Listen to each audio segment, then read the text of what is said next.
E aí eu lembro bem, o que acontecia? Eu trabalhava de carteira assinada, eu fazia faxina, recebia os hóspedes sempre que podia, cuidava da manutenção quando dava algum problema.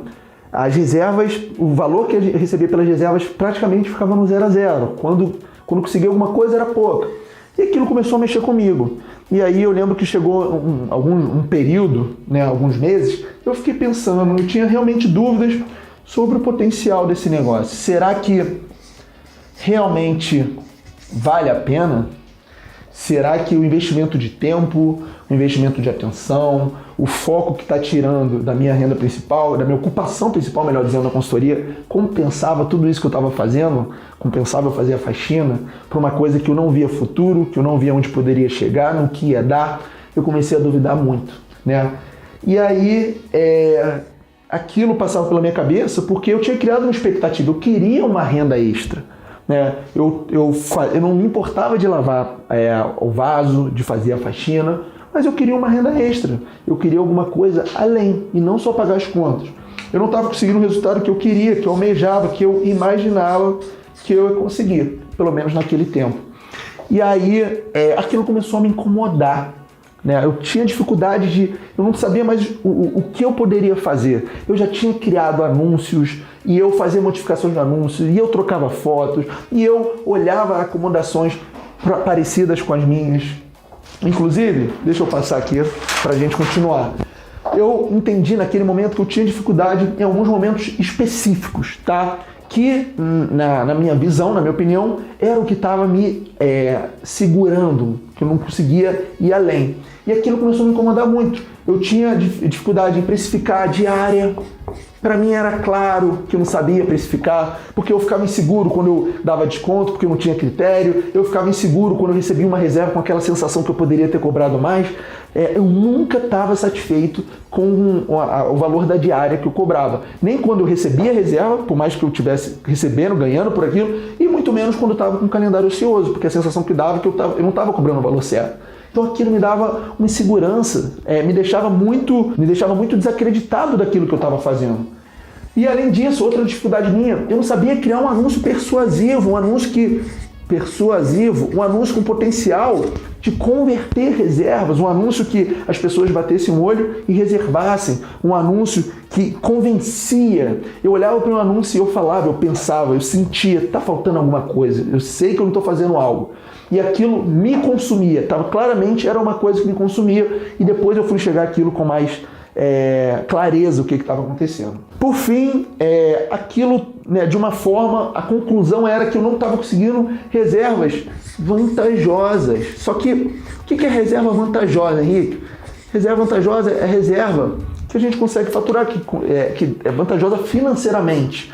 Tá? Normalmente são reservas mais longas, sabe? São reservas que você cobra a diária que você poderia, correto? Porque não eram as reservas que eu estava recebendo no final de semana, aquelas reservas curtas, aquelas reservas que dão mais trabalho do que resultado. Eu só recebia reserva que dava trabalho. Poucas davam um resultado financeiro. Quando eu dava sorte no feriado, no final de semana, principalmente feriado ou data de alta temporada, as reservas que eu conseguia alguma coisa era muito dependente, muito refém da alta temporada, de janeiro, dos feriados. Eu não queria aquilo, eu queria faturar todos os meses, eu queria fazer daquilo um negócio. Era essa a verdade, era isso que eu queria. E aí aquilo foi me consumindo, eu não conseguia mais enxergar a luz no fim do túnel, eu achava que já fazia tudo. E tinha uma coisa específica que mais mexia comigo. Quando eu olhava, quando eu procurava acomodações que eram até mais simples que a minha, com menos recurso, menos quarto, mais simples. E eu via, eu olhava os calendários, eu via que as datas estavam bloqueadas. E é impossível de saber se as datas estão bloqueadas porque a pessoa bloqueou ou se era reserva, mas tudo me levava a crer que era reserva, pela característica. Então, aquilo me consumia, porque eu via acomodações mais simples que a minha, com datas aparentemente reservadas, e, para piorar, eu cobrava um valor da diária maior que a minha. Ou seja, eu tinha uma acomodação com mais potencial e sem resultado, porque eu não tinha reserva, e as acomodações que eu chamava de concorrente estavam com as datas bloqueadas, o que me levava a crer que era reserva, e eu reparava que o ainda cobrava um valor da diária maior. O que eu fazia? Eu olhava os concorrentes, falava, opa, se ele está cobrando isso, deixa eu baixar. Aí no dia seguinte passava sem resultado, opa, ele alterou, deixa eu alterar. Era uma coisa maluca, sem critério. Eu deixava uma parte estratégica, né, que é a precificação, na mão de pessoas que eu nem conhecia, que eu não sabiam como que eles trabalhavam. Então isso me consumia muito, as acomodações próximas, parecidas com a minha, cobrando uma diária maior e ainda com uma estrutura aparentemente pior. Menos quartos, decoração, né, deixando a desejar, às vezes não tinha nem ar-condicionado, que aqui no Rio de Janeiro faz muito calor. Então isso daí eu falei, não é possível. Então eu tinha essa dificuldade e para piorar, eu de alguma forma, aquilo mexia com a minha cabeça quando eu via acomodações, né, sendo reservadas com condições piores que a minha. E aquilo foi me consumindo tanto que chegou no ponto que eu precisava tomar uma decisão. Porque eu já não conseguia nem produzir, né, na consultoria que eu trabalhava, no meu trabalho de CLT, e nem dar o máximo, saber o que eu poderia fazer com aquele apartamento que a gente estava alocando por temporada. Eu precisava tomar uma decisão, né, entre a CLT ou empreender.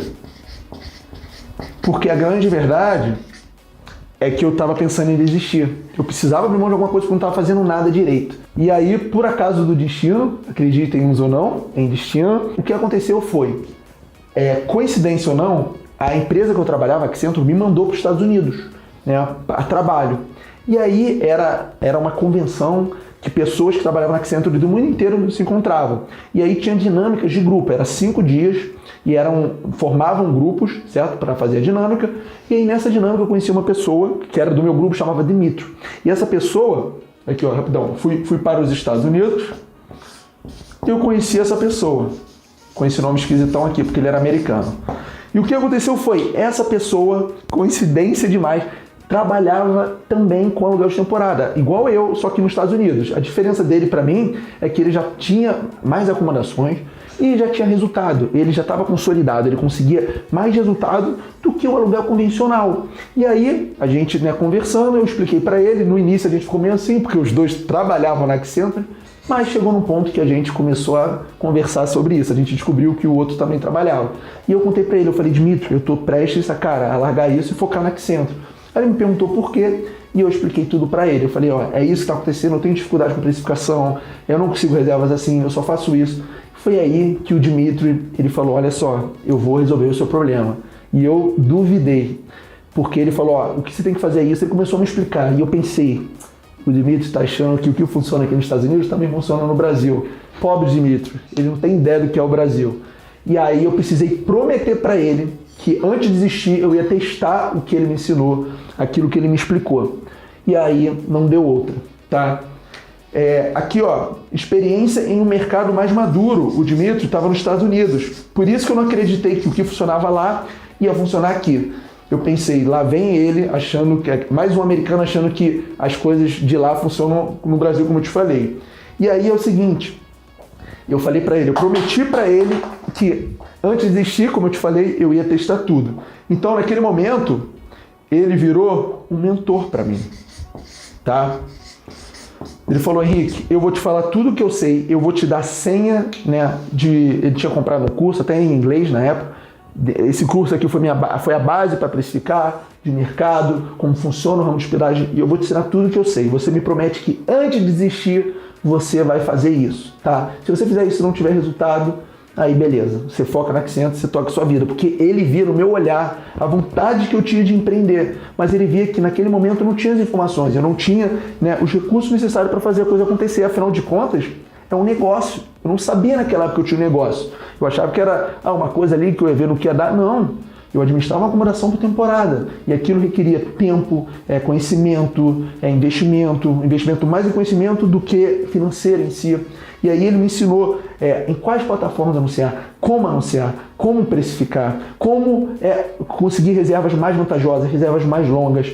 E aí é o seguinte, quando falo que ele virou mentor, de uma forma bem sucinta, bem grosseira, o Dimitri me deu duas coisas. Ele me deu um método e me deu ferramentas. A melhor definição para método é um passo a passo replicável. Ele me explicou, Henrique, olha, você tem que se preocupar isso, fazer dessa forma, é assim.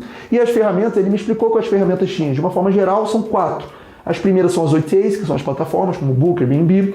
A segunda são gerenciadores de canais, são channel managers, né, que trabalham de bastidores, centralizadores, facilitadores para precificação, para bloquear calendário. O que mais? A gente tem ferramentas, né, para ver o mercado, como que está de procura, quais lugares tem mais procura, quando a procura é maior, tá certo? Isso aí a gente tem o nome até de Revenue Management, enfim, tem várias. E por fim a gente tem ferramentas de controle, de gestão de reserva, para você fazer o controle financeiro, o que entra, o que sai, os dados da sua acomodação. Então, só de ferramenta ele me mostrou 4 diferentes, como mexer, o que realmente importa.